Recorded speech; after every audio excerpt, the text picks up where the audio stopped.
সবাইকে স্বাগতম আমার আজকের ভিডিওতে। আমি বরুণ রায় এবং আজ আমরা জমির সঠিক সীমানা নির্ধারণ নিয়ে আলোচনা করব। আপনারা কি কখনো এমন সমস্যায় পড়েছেন যেখানে আমিন সীমানা মেপে দিয়ে গেলেও পরে অন্য পক্ষ জমি নিয়ে দাবি তোলে? অনেক সময় জমি মাপার ভুলের কারণে সীমানা নিয়ে ঝামেলা হয় আর এর ফল ভোগ করতে হয় আপনাকে। এই সমস্যাগুলি শুধু আপনাদের নয়, আমি নিজেও পেশাগত জীবনে এগুলোর মুখোমুখি হয়েছি। এই সমস্যা সমাধানের জন্য আমি একটি কার্যকরী পদ্ধতি শেখাবো। আজকের ভিডিওতে আমি দেখাবো কিভাবে গুগল আর্থ এবং মৌজা ম্যাপ ব্যবহার করে আপনি জমির সঠিক সীমানা নির্ধারণ করতে পারেন। আমি আপনাদের এমন একটি কেএমজি ফাইল দেখাবো যা ব্যবহার করলে আর কখনো জমি নিয়ে ঠেলাঠেলি বা বিভ্রান্তি হবে না। তাহলে চলুন ভিডিওটি শুরু করা যাক। আমি চলে এসেছি আমার ফোনের স্ক্রিনে। এখান থেকে আমি এখন গুগল আর্থ এই অ্যাপ্লিকেশনটি ওপেন করে নেব।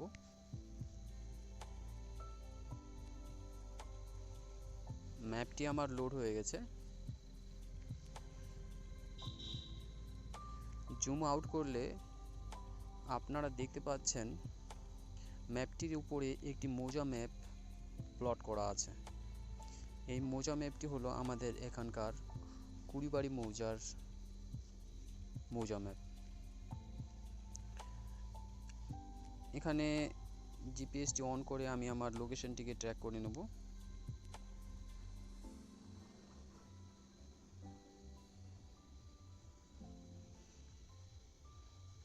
বর্তমানে আমি ঠিক এই জায়গাতেই আছি, তাই আমার লোকেশনটি এটি ভালোভাবে ট্র্যাক করে নিয়েছে। এখন আমরা এখানে দেখে নেব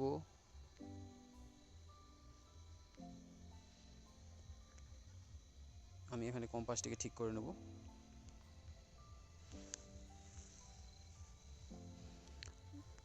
এখানে আমরা দেখে নেব যে মৌজা ম্যাপটি আমাদের কেমনভাবে প্লট হওয়া আছে। এখানে জুম করলে আপনারা দেখতে পাচ্ছেন প্রত্যেকটি দাগ নাম্বার পরিষ্কার এখানে দেখা যাচ্ছে, সাথে দেখা যাচ্ছে আলগুলিও।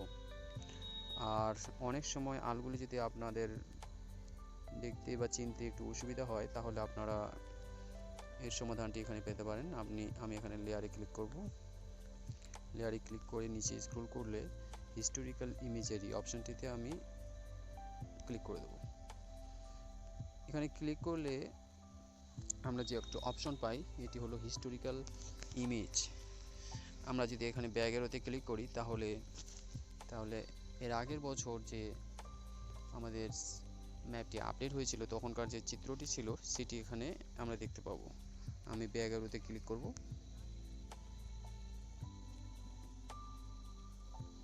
ব্যাক অ্যারোতে ক্লিক করলে আপনারা দেখছেন ম্যাপটি রিফ্রেশ হয়ে একটি নতুন ছবি দেখাচ্ছে। এই ছবিতে যদি আমরা আলগুলি পরিষ্কার দেখতে পারি তাহলে আমরা এখানে কাজ করতে পারবো। আর যদি আমাদের আরও ব্যাগে যেতে হয় তাহলে আমি ব্যাক অ্যারোতে ক্লিক করব। এখানে আপনারা দেখছেন আলগুলি এখানে প্রায় পরিষ্কার চেনা যাচ্ছে এবং এই মৌজা ম্যাপের উপর আপনারা দেখতে পাচ্ছেন যে কোন আলগুলি কোথায় আছে এবং কোন আলটি কতটা ভুল আছে। তাই এই মৌজা ম্যাপের কারণেই আপনারা একমাত্র বলতে পারেন যে আপনার জমিটি কোন দিকে সরে গেছে কিনা। আমরা জমি মাপার জন্য আমিনদের আনলে অনেক সময় যে সমস্যাটি হয় আমাদের সেটি হলো সীমানা নিয়ে। সীমানা হয়তো আমার জমিটি আমরা সঠিক পেয়ে থাকি, কিন্তু সীমানাটা আমরা হয়তো উত্তর দিকে কিংবা দক্ষিণ দিকে কিংবা কোনো দিকে সরে থাকি, যে কারণে এগুলি মাঠের জমির ক্ষেত্রে কোনো সমস্যা তো হয় না। তবে যদি এগুলি রাস্তার ধারে কোনো জমি হয় আর অন্য কোনো আমিন যদি এগুলি ভুল মেপে দিয়ে যায়, সেক্ষেত্রে আপনার পাশের যে জমিটি মাপা হয়েছিল হয়তো সেটি ভুল মাপা হয়ে গেছে আর রাস্তার ধার হওয়ায় তারা হয়তো সেখানে বাড়ি বানিয়ে দিয়েছে। পরবর্তীতে আপনারা বুঝতে পারছেন যে জমিতে ওরা বাড়ি বানিয়েছে তার কিছুটা অংশ আপনার জমির। বাড়ি যেহেতু হয়ে গেছে তাই আপনারা ওই জমিটি আর ফিরে পান না। এই ধরনের ভুল ভ্রান্তি যাতে না হয় সেক্ষেত্রে আমাদের এই মৌজা ম্যাপটি খুবই হেল্প করতে পারে। যদি আমিনটা আসে আপনার এলাকায় আর যদি জমি মাপযোগ করে তাহলে আপনারা এই মৌজা ম্যাপটি তাদেরকে দেখাতে পারেন। তারা বুঝতে পারবে এবং মাপ ভুল করবে না। যাই হোক, সেটি অন্য প্রসঙ্গ, আপনারা এটি দেখলে সেটি নিজেই বুঝতে পারবেন। এখানে আমরা যে কোনো একটি প্লট পরিমাপ করে নেব, আর সেটিকে কনফার্ম করব যে আমাদের মাপটি সঠিক কিনা। এখানে ধরুন এই 28 নম্বর দাগটিকে আমরা পরিমাপ করব। এটি পরিমাপ করার জন্য, এই দাগটির বাহুগুলিকে পরিমাপ করার জন্য আমরা এখানে রুলারে ক্লিক করব। রুলারে ক্লিক করলে আইকনটিকে আমরা এখানে সেট করব। সেট করে এখানে অ্যাড পয়েন্ট করব। অ্যাড পয়েন্ট করলে আপনারা যখন এটিকে সরাবেন তখন আপনারা দেখবেন কত ডিস্টেন্স আপনারা সরছেন। তাই আমাদের প্রথম পয়েন্ট থেকে এই পয়েন্ট পর্যন্ত এই বাহুটির দৈর্ঘ্য এই প্লটটির হচ্ছে 381 ফিট। আমরা অন্য বাহুগুলিকেও এভাবে পরিমাপ করতে পারি। এখানে যদি দেখেন আপনারা এটি দেখছেন 99 ফিট। আমরা ডায়াগোনালও এটিকে পরিমাপ করতে পারি 379 ফিট। এই মাপগুলি আমরা মৌজা ম্যাপের উপর গুনিয়া স্কেল আর কম্পাস দ্বারা করে থাকি। সেখানে আমাদের কাজটি করতে সময়ও লাগে, আর তাছাড়া ওখানে কিছুটা ভুল হওয়ার সম্ভাবনা থাকে। যাই হোক, সেটি আলাদা বিষয়। আপনারা এখানে কিভাবে পরিমাপ করবেন তাই আমি এটি দেখাচ্ছি। যাই হোক, এভাবে করে আমাদের বাহুগুলির পরিমাপ তো হয়ে গেল। আমরা ব্যাগে ক্লিক করব। আর এখন যদি আমাদের প্রয়োজন হয় আমরা জমিটির পরিমাণ কত আছে সেটি জানবো, সেটির জন্য আমরা এখানে পলিগনে ক্লিক করব। পলিগনে ক্লিক করলে আমরা এই জমিটিকে এইভাবে করে পরিমাপ করতে পারি। এখানে অ্যাড পয়েন্টে ক্লিক করব। এভাবে করে অ্যাড পয়েন্ট করতে করতে আমরা পুরো জমিটাকে কভার করব। যদি আমরা নিখুঁতভাবে এটি করতে চাই, জুম করে নেব।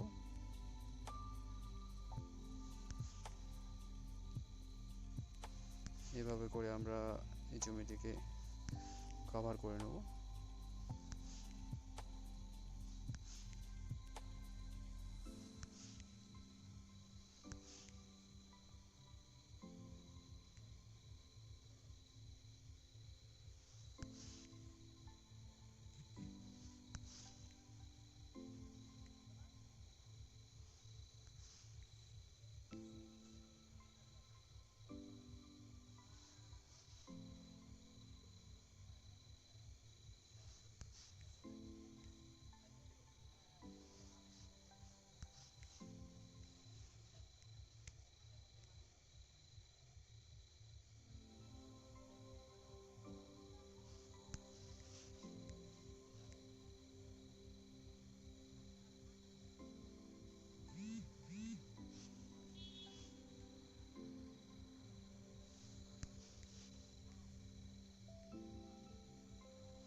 আমাদের প্রথম পয়েন্টের কাছাকাছি নিয়ে আসলে এখানে একটি ক্লোজ সেভ অপশন আমরা দেখতে পাচ্ছি। তাই এখানে আমরা ক্লোজ সেভ করে নেব। ক্লোজ সেভ করলেই এখানে একটি আমরা জমির পরিমাণ দেখতে পাচ্ছি। এখানে দেখাচ্ছে 0.83 একর। তার মানেটা হচ্ছে এই জমিটির পরিমাণটি হলো 83 শতক। আমরা অন্য ইউনিটে এটিকে পেতে চাইলে আমরা এখানে অপশনে ক্লিক করব। এখান থেকে আপনারা বিভিন্ন ইউনিটে এই পরিমাণটি দেখতে পারেন। এখানে স্কোয়ার ফিট আছে। যাই হোক, আমরা এখানে শতকে রেখেছি। আর উপরে যে অপশন এটি দেখছেন প্যারামিটার, এটির হলো 960 ফিট। তার মানে এই জমিটির পরিধি হলো 960 ফিট। আপনারা চাইলে এখান থেকে অন্য ইউনিটে এটি দেখে নিতে পারেন। যাই হোক, আমরা এটিকে কনফার্ম করার জন্য, এই জমিটির পরিমাণটি ছিল 83 শতক, তাই তো? আমরা এটিকে কনফার্ম করার জন্য বাংলার ভূমি ওয়েবসাইটে চলে যাব। এটির দাগ নাম্বারটা হচ্ছে 28। আমরা চলে যাব বাংলার ভূমিতে।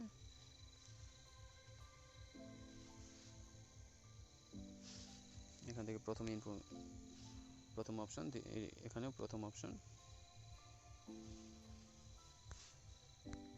এখানে সব কিছু সেট আছে। এটি কুড়িবাড়ি মৌজা, সার্চ 83। আপনারা দেখছেন এখানে জমিটির পরিমাণ হুবহু 83 শতক। আমি ম্যাপ দেখার জন্য এখানে ক্লিক করছি। আমরা ম্যাপটি ম্যাচ করিয়ে নেব। এই আপনারা দেখছেন ম্যাপটি, আর এখানে আমাদের গুগল আর্থের উপর ম্যাপটি। তাই আমাদের জমির পরিমাণটি সঠিক দাঁড়ালো। আপনারা যদি এভাবে করে করেন এটি, তাহলে এটি নিখুঁত হয়। আর আপনাদের কাছে যদি এই ম্যাপটি থাকে, তাহলে আপনারা এখানে লোকেশনে ট্যাপ করলে যে জমির উপর দাঁড়িয়ে থাকবেন সেই জমিটির দাগ নাম্বারটি আপনারা বলে দিতে পারবেন, মানে আপনার লাইভ লোকেশনটি আপনি ওখানে দেখতে পারেন। আমি যদি এখানে ক্লিক করি, তাহলে এখানে আমার লাইভ লোকেশনটি চলে আসবে। আমরা যে এখন আরেকটি বিষয় দেখব, সেটি হলো যে কোনো ডিফিকাল্ট প্লটের পিলার আপনারা কি করে পুঁততে পারেন, সেটি এখান থেকে আমরা করতে পারবো। ধরুন আমরা যে কোনো একটি পিলার এখানে পুঁতবো।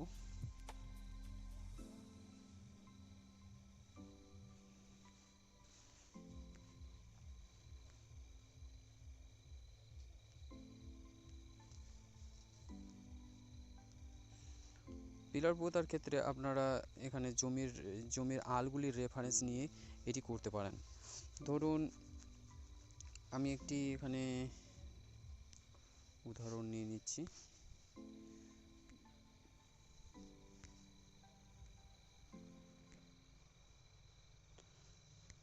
ধরেন আপনারা এখানে 241 নম্বর দাগের এই পিলারটিকে ডিসাইড করতে চান, এই পিলারটিকে। সেক্ষেত্রে আপনারা শুধুমাত্র এই প্লটের আলগুলিকে না খুঁজে মাঠের মধ্যে আপনারা শুধুমাত্র এখানে গুগল আর্থের উপর এটিকে ডাইরেক্ট বসাতে পারেন। সেটি কিভাবে? এখানে রুলারটি নিয়ে নিন। রুলারটি নেওয়ার পর এই যে আপনারা এই কেয়ারটিতে আছেন, হয়তো এখানে থাকাকালীন আপনারা এইটাকে ডিসাইড করতে চাইছেন, তাহলে ধরেন এই কেয়ারটা যে আছে, এখানে যে একটা এদিক থেকে আল এসছে আর একটা এদিক থেকে আল এসছে, এখানে আল দুটির ছেদবিন্দু হলো এইটি। তাই এখানে আপনারা ভালোভাবে এটিকে সেট করে নেন। সেট করে নিলে অ্যাড পয়েন্ট করেন, তাহলে এই জমিটির এই কেয়ারটির এই কোণটি থেকে এই পিলারটির দূরত্ব হবে, আপনারা দেখতে পাচ্ছেন এখানে এই পিলারটির দূরত্ব হবে 79 ফিট। এটি গেল আমাদের একটি মাপ। এখন আমরা দ্বিতীয় একটি মাপ নেব।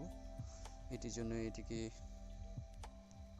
আন্ডু করে নিচ্ছি আমরা। এখন আমরা এই আলটি এখানে দেখতে পাচ্ছি ক্লিয়ার, এই আলটি এখান থেকে দেখতে পাচ্ছি, এখানে অ্যাড পয়েন্ট করে নেব। এবার এই আলটি থেকে এটির দূরত্ব হচ্ছে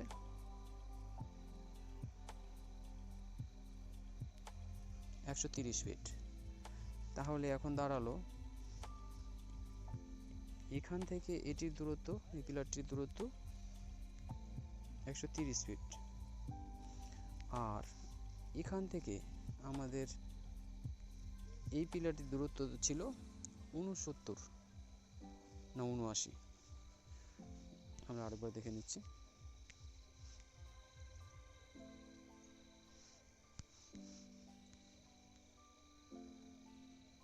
79 ফিট। তাহলে এভাবে করে 79 আমরা এই পিলারটিকে ডিসাইড করতে পারছি। আর এর জন্য আমাদেরকে বিভিন্ন প্লটের ওই আলগুলিকে খুঁজে সময় নষ্ট করার প্রয়োজন পড়লো না। এভাবে করে আমরা যে কোনো এই আলগুলির রেফারেন্স নিয়ে যে কোনো পিলারকে আমরা ডিসাইড করতে পারি।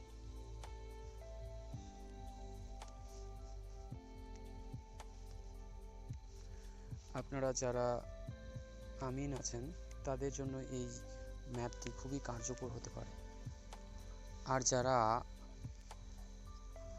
আমিন নও কিন্তু জমি জায়গার ব্যাপারে একটু বহাল থাকতে চান, তারা এই মৌজা ম্যাপটি ব্যবহার করে নিজের জায়গা সম্পর্কে বহাল থাকতে পারেন, যাতে করে কেউ আপনাকে ঠকাতে না পারে, বা অন্য আমিন এসে আপনার সীমানাকে যাতে ঠেলে না দিতে পারে, এটি একটি চাবিকাঠি।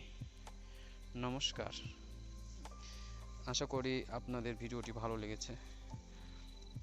ভালো লাগলে একটি লাইক করে দেবেন আর আমার চ্যানেলটিকে সাবস্ক্রাইব করে নেবেন। আমি এই সম্পর্কিত ভিডিওগুলি এখন বানাচ্ছি, আর আপনারা এই ধরনের মৌজা ম্যাপ পেতে চাইলে আমাকে ডিসক্রিপশনে থাকা নাম্বারে হোয়াটসঅ্যাপ করবেন। আমি পশ্চিমবাংলার যে কোনো জায়গার মৌজার এরকম ম্যাপ বানিয়ে থাকি, যেগুলি ব্যবহার করে আপনারা খুবই সহজে জমি জায়গার মাপ যোগ করতে পারবেন। এখানে আমি সংক্ষিপ্ত কিছু উদাহরণ দেখালাম, তবে আপনারা বুঝতে পারবেন এটি আপনাদের কিভাবে কাজে লাগতে পারে। নমস্কার, ভিডিওটি অনেক লম্বা হয়ে গেল, আমি ছোট রাখতে চেয়েছিলাম। যাই হোক, আবারও ফিরে আসবো আমি একটি নতুন ভিডিও নিয়ে। ততক্ষণ পর্যন্ত নমস্কার।